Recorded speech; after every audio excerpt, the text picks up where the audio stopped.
Good question po, yung epoxy paint marble effect na tinutukoy nyo ay ideal po talaga para sa flooring. Kasi heavy duty siya at the same time siya ay self-leveling. Ibig sabihin sumusunod lang siya sa klebe ng inyong flooring. Pero kung para po sa walls, mas maganda pong gamitin ang Guti Epoxy Stone Effect Wall Paint. Bagong labas po ito at especially made para pampaganda ng walls. Paniguradong gaganda ang walls nyo at magiging sosyal with this Epoxy Stone Effect Wall Paint. Ito po ang mga tips ko kung gagamit kayo ng Stone Effect Wall Paint.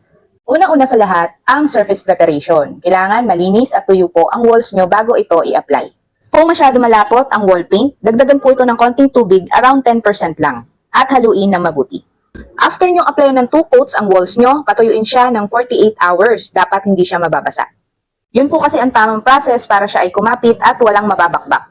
At dahil maulan ngayon, hindi ko ma-advise na gamitin siya outdoor.